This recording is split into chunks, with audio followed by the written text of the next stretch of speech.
মাননীয় বরণীয় পূজনীয় শ্রদ্ধেয়, আমার মাননীয় বরণীয় পূজনীয় শ্রদ্ধেয়, আমার পিতৃস্থানীয় এবং মাতৃস্থানীয় যেনারা আছেন তেনাদের চরণে পৌঁছে দিলাম শুভ ভক্তিপূর্ণ প্রণাম। ছোটদের জন্য প্রেম প্রীতি শুভেচ্ছা জ্ঞাপন করে আপনাদের বাঞ্ছিত কবিগান। কবিগান গাইব মনে মনে করি, কিন্তু কবি আলো অত সস্তা কথা বলি। বিশ্বকবি রবীন্দ্রনাথ ঠাকুর তিনি বললেন, জগতের মাঝখানে আমি একটা ছাত্র খুঁজে পেলাম না, এই বিশ্বটা হচ্ছে আমার পাঠশালা, আর বিশ্বের যতজন মানুষ জন্মেছেন সবাই আমার মাস্টার মশাই, আমি একা ছাত্র, আর ছাত্র খুঁজে পেলাম না। আমিও প্রথম আসরে উঠে আপনাদের কাছে বলেছি, আপনারা মহাজন, আমি হলো মহাজন, আপনারা বিজ্ঞ আর আমি অজ্ঞ।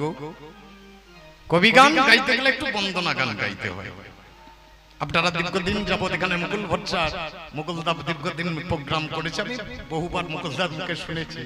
আজকে আমার ভাগ্য ভালো, আপনাদের চরণধুলি পাওয়ার একটা সৌভাগ্য হয়েছে।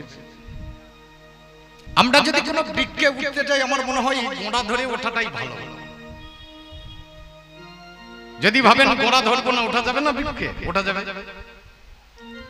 একটা মই লাগাবো ডালে, গোড়ার তো দরকার নাই, ডালে মই লাগিয়ে উঠবো, তাহলে গোড়াটা বাদ করি। আজকে আমাদের দেশের অবস্থা ঠিক ওই জায়গায় দাঁড়িয়েছে, আমাদের গোড়াটাকে বাদ দিয়ে আমরা ডালে মই লাগিয়ে বসে আছি। এরকম বললাম কেন? গুরু ছেড়ে গোবিন্দ ভজে, সে পাপী নরকে মজে। ধন্য ধন্য কলিযুগ সর্বযুগ সার, যে যুগে হয়েছেন আমার শ্রী চৈতন্য অবতার।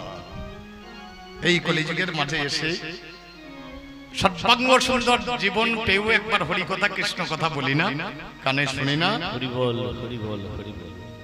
আমাদের এই সনাতন ধর্মের মাঝখানে লক্ষ্য করে দেখতে আমাদের গোড়াটা কোথায়। আগে গোড়া না ধরলে গাছে ওঠা যাবে না, আর যদি ওঠেন মইটা যদি কেউ খুলে নাই আর নামতে পারবেন না। তাহলে উঠলে নামতে হবে, যদি গোড়া ধরে কেউ ওঠা শিখেছে আবার নামতেও অসুবিধা নেই। তাহলে আমাদের সনাতন ধর্মের গোড়াটা কোথায় আগে লক্ষ্য করতে হবে। সনাতন ধর্মের গোড়া হচ্ছে শঙ্খ চক্র গদা পদ্ম ধারী নারায়ণ। তার নাভিপত্র থেকে একজনের সৃষ্টি হলো, তার নাম হচ্ছে সৃষ্টিকর্তা ব্রহ্মা। তার কর্ণমল হইতে দুটি অসুরের জন্ম হলো, একজনের নাম হচ্ছে মধু, একজনের নাম হচ্ছে কৌটব। এই মধু কৈটবকে বধ করে এত বড় মেদিনীর যিনি জন্ম দিলেন, তিনি আমাদের গোড়া, তিনি আমাদের আদি। সেই দিকটা লক্ষ্য করে বন্দনায় বতী হয়ে একবারে দেখা দাও প্রভু, প্রভু নারায়ণ, দেখা দাও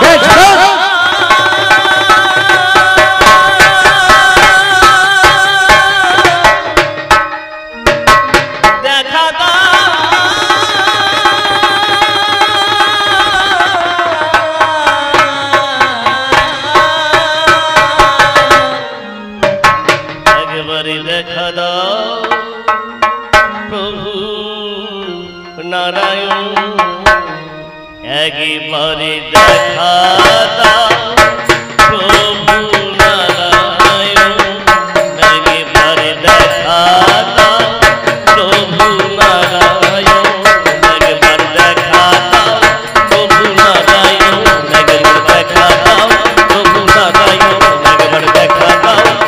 নারায়ণ, একবার দেখা দাও প্রভু নারায়ণ, একবার দেখা দাও প্রভু নারায়ণ, একবার দেখা। এখানে আমার অনেক বাবা বসে আছেন, আমি জিজ্ঞেস করছি আপনাদেরকে, আপনারা কেউ ভগবান দেখেছেন? থাকতেন। ও মা, তোমরা দেখেছো ভগবানকে? দেখোনি?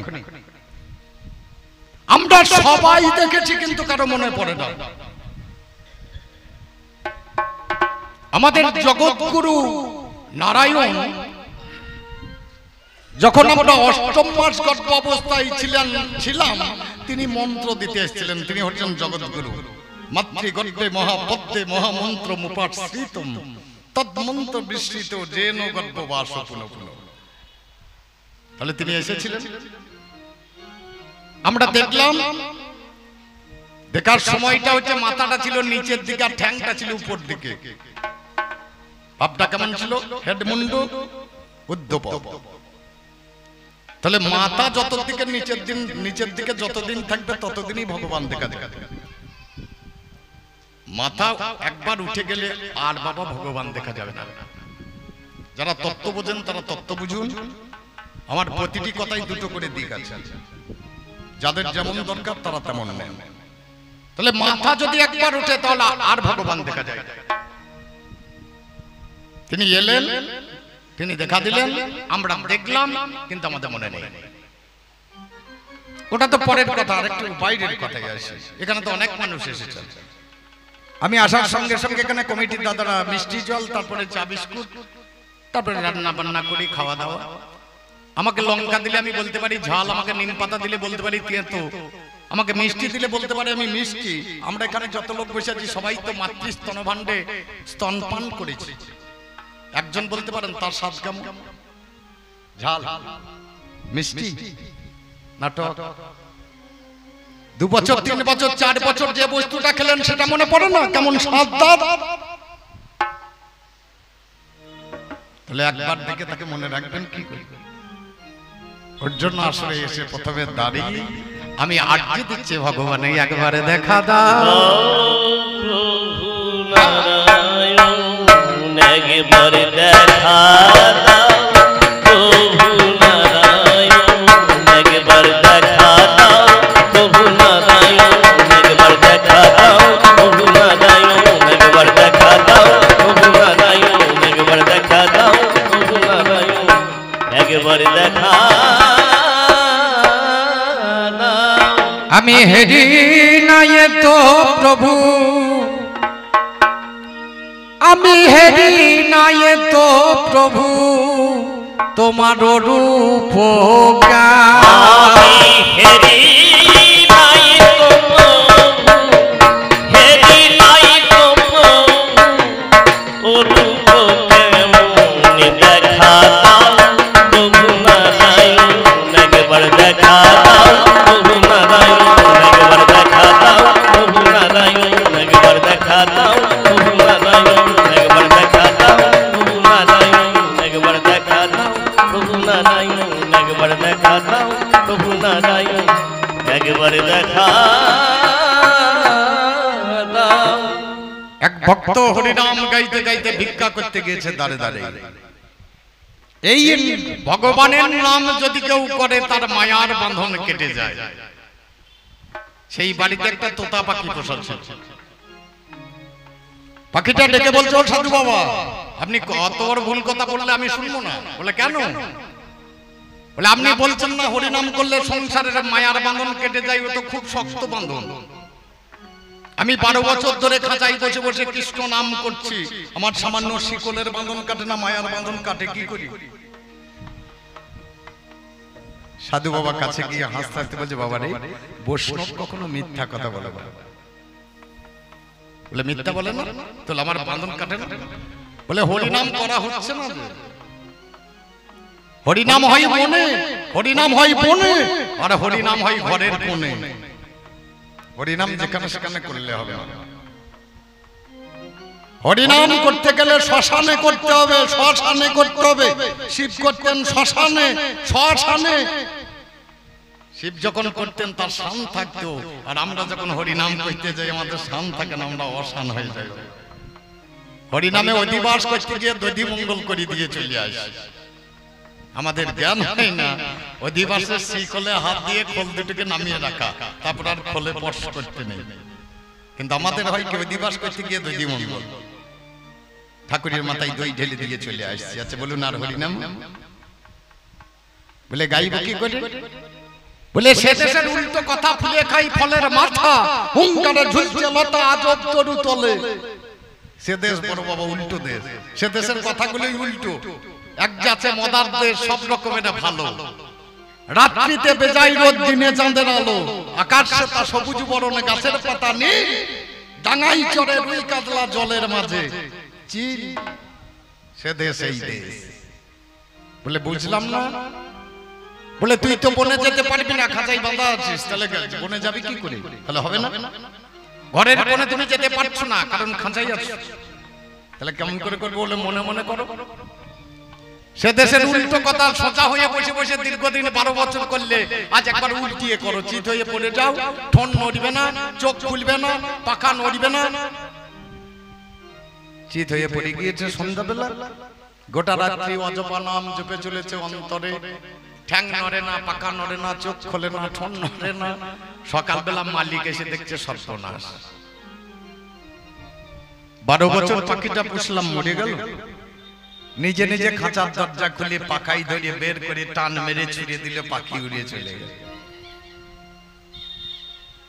আমরা যদি নারায়ণের নাম, আমরা যদি রামের নাম, আমরা যদি গোবিন্দের নাম, আমরা যদি গৌরাঙ্গ মহাপ্রভুর নাম একবার ওইভাবে করতে পারি, আমাদের মালিক নারায়ণ, আমাদের মালিক রাম, আমাদের মালিক কৃষ্ণ, আমাদের মালিক গৌরাঙ্গ মহাপ্রভু আমাদের সংসারের মাঝখানে এসে আমাদের হাতে ধরে মায়া নদী পার করে নিজের চরণ প্রান্তে নিয়ে গিয়ে আশ্রয়। হরি বল, হরি বল, হরি বল। গর্ভবাসে ছিলাম ঘরে বড় ধরি, সেদিনই তুমি দেখাই আমায় দিয়েছিলে হরি। আমি গর্ভবাসে ছিলাম ধরি, সেদিন তুমি দেখা দিয়েছিলে হরি। আরে একবারে দেখা রূপের মাধুরী, আর একবার দেখা রূপের মাধুরী।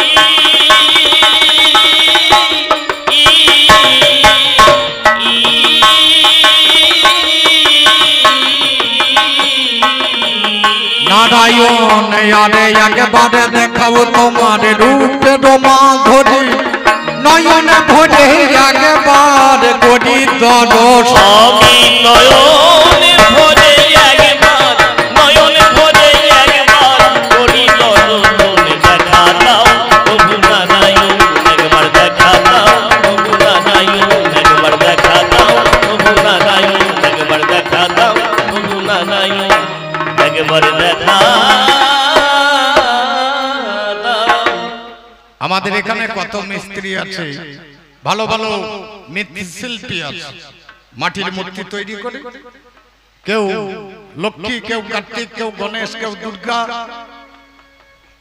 আমরা গিয়ে মূর্তিটাকে দেখি আর ভাবি আহা কত সুন্দর মিস্ত্রি, এত সুন্দর বানিয়েছে। আচ্ছা বলতে পারেন ওই মিস্ত্রির কাছে ছাঁচ কটা আছে? কার্তিকের ছাঁচ আলাদা, গণেশের ছাঁচ আলাদা, শিবের ছাঁচ আলাদা, নারায়ণের ছাঁচ আলাদা। সেই মিস্ত্রি মশাইয়ের কাছে না হয় 100 ছাঁচ আছে, তার বেশি দর নেই। আমরা তাকে সাবাস দিচ্ছি, আহা কত বড় মিস্ত্রি। আচ্ছা বলতে পারেন আমার এই ভারতবর্ষে 144 কোটি মানুষ আছে, আজকে গণনায় 144 কোটির ওপারে মানুষ আছে।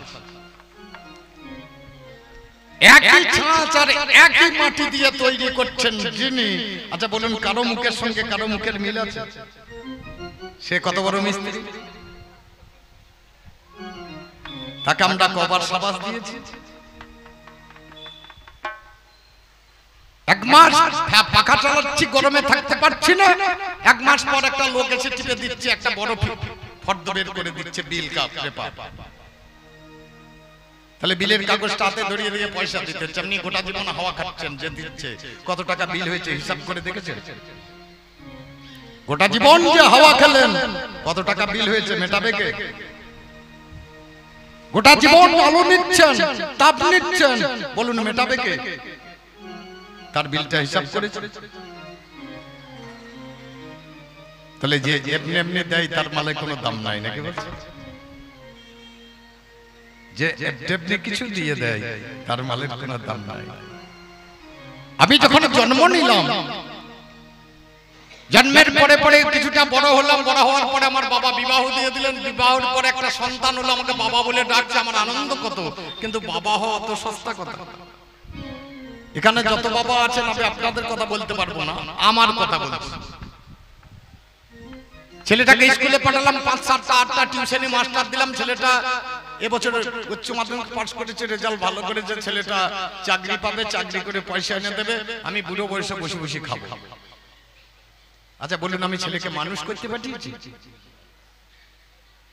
আপনারা পাঠিয়েছেন, আপনাদের দোষ দিচ্ছি, আমি আমার দোষ দিচ্ছি। আমি ছেলেটাকে মানুষ করতে, যদি মানুষ করতে পাঠাতাম আজকে বাবা মায়ের জন্য বৃদ্ধাশ্রম তৈরি হতো নাকি?